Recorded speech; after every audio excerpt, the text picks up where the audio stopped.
नमस्कार।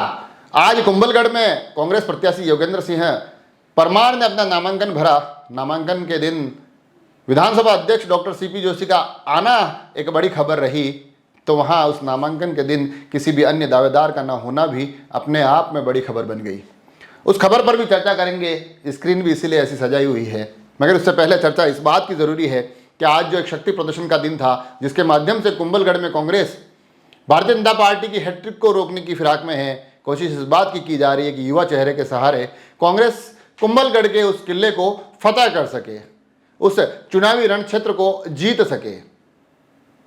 और उसको लेकर आज युवा चेहरे ने युवाओं की अच्छी खासी तादाद जुटाई। युवाओं की अच्छी खासी तादाद के माध्यम से अपने इस शक्ति प्रदर्शन के माध्यम से अपने पक्ष में माहौल बनाने की कोशिश हुई। माहौल मंच से भी बनता दिखाई दिया, जहां पर विधानसभा अध्यक्ष डॉक्टर सीपी जोशी स्वयं मौजूद थे। जिले के मुखिया हरि सिंह राठौड़ मंच पर दिखाई दिए, जिले के पूर्व मुखिया देवकी नंदन गुर्जर मंच पर दिखाई दिए, पिता का आशीर्वाद मंच से दिखाई दिया, और योगेंद्र इस जद्दोजहद में दिखाई दिए कि चीज़ें, क्योंकि टिकट वितरण के बाद थोड़ी लेट हो चुकी है, तो चीज़ों को अब जल्दी और जोरदार तरीके से करना है। चीज़ें जल्दी भी हुई, नामांकन टिकट घोषणा के बहुत जल्दी कर दिया गया। उसके बाद चीज़ें ज़ोरदार भी होती दिखी, संख्या भी ठीक ठाक जुटा ली गई, माहौल भी ठीक ठाक बना ले गया। मालाओं शुभकामनाओं का दौर भी लंबा चला, मगर इस पूरे के पूरे दौर में, नामांकन की इस पूरी की पूरी प्रक्रिया में, हालांकि कांग्रेस ये दिखाने की कोशिश कर रही थी कि हम चुनाव मजबूती के लड़ने जा रहे हैं, हम चुनाव बड़ी ज़ोरदार तरीके से लड़ने जा रहे हैं, मगर कहीं एक चर्चा इस बात की भी चल रही थी कि अलग अलग चेहरे नज़र आ रहे हैं। विधानसभा अध्यक्ष डॉक्टर सीपी जोशी स्वयं इस कार्यक्रम में मौजूद है, मंच से अपने तमाम समर्थकों को, अपने तमाम पार्टी वालों को जीत का मंत्र देते नजर आए। कहीं ना कहीं जनता से ये आग्रह करते दिखे कि इस युवा चेहरे पर विश्वास जताया जाए। मगर चर्चा कि सीपी जोशी आए, चर्चा यह है कि जिले के तमाम मुखिया आ गए, चर्चा यह है कि एक युवा चेहरा इस कांग्रेस के लिए मुश्किल गढ़ में अपना नॉमिनेशन भरने जा रहा है, मगर उनका साथी जो दावेदारों के रूप में एक लंबी फहरिस्त थी, उनमें से एक भी नज़र नहीं आया। ये जो तमाम चेहरे इस चित्र में भी दिखाई दे रहे हैं, 4 चेहरे यहाँ दिखाई दे रहे हैं, कुछ चेहरे इसमें है नहीं, मगर कहा जा रहा है कि वो भी नहीं गए क्योंकि अंदर खाने सब कुछ ठीक नहीं है। हालांकि योगेंद्र सिंह से हमने बात की थी, उन्होंने कहा था सब कुछ सुलझा लिया जाएगा, सबको बुला लिया जाएगा, आशीर्वाद सबका मिल रहा है, आशीर्वाद आगे भी मिलता रहेगा। हालांकि शुरुआती दौर है, आशीर्वाद यहाँ से बटोरने की कोशिश होगी, मगर खबर यह कि जो तमाम चेहरे हैं इसमें वैभव उपाध्याय आज दिखाई दिए।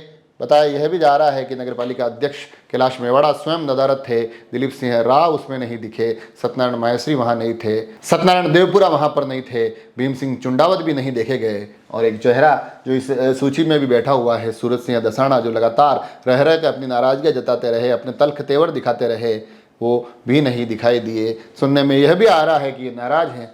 सूरज सिंह दसाना खुलकर अपनी नाराजगी बता रहे हैं, कह रहे हैं इस टिकट वितरण से मैं खुश नहीं हूं। एक इनका पुराना वीडियो भी वायरल हो रहा है जिसमें वो कांग्रेस का समर्थन करते नजर आ रहे हैं। इन्होंने कहा ये वीडियो 5 साल पहले का है, इस बार ऐसा कोई वीडियो मैं जारी करूंगा नहीं, इस बार नाराजगी पक्की है, काम कर नहीं पाऊंगा पार्टी के लिए। मगर इन तमाम चीज़ों के बीच, इन तमाम बातों के बीच आज का जो दिन था, कुंभलगढ़ ने कांग्रेस के प्रत्याशी के नामांकन के रूप में देखा। 4 तारीख को भारतीय जनता पार्टी के सुरेंद्र सिंह राठौड़ अपने नामांकन में जाएंगे।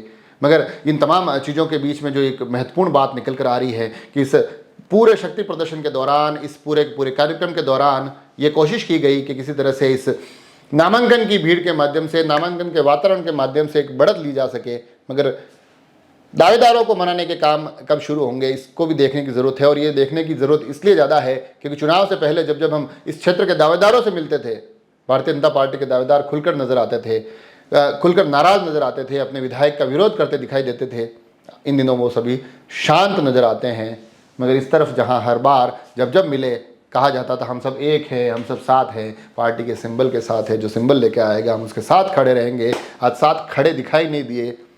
तो इस वक्त फिर ये कयास स्वतः ही सामने आ जाते हैं कि क्या कुंभलगढ़ की लड़ाई इतनी आसान रहने वाली है? क्या कांग्रेस अंदर खाने इन तमाम चीज़ों को अगर दुरुस्त नहीं करेगी तो क्या ये जंग जीत पाएगी? खबरें इस बात की भी चल रही थी कि इस बार आमेर क्षेत्र से टिकट दिया जाए, उस नाराज़गी को कैसे मैनेज किया जाएगा, उन आमेर क्षेत्र के चेहरों को कैसे मनाया जाएगा, यह भी देखने वाली बात होगी। आगे आने वाले समय में दोनों ही पक्ष, चाहे वो भाजपा हो या चाहे कांग्रेस, कितने दावेदारों को अपने पाले में लाकर खड़ा कर सकती है, ये भी तय करेगा कि इस विधानसभा का परिणाम क्या होने जा रहा है। जुड़े रहे राजसमंद एक्सप्रेस से। धन्यवाद।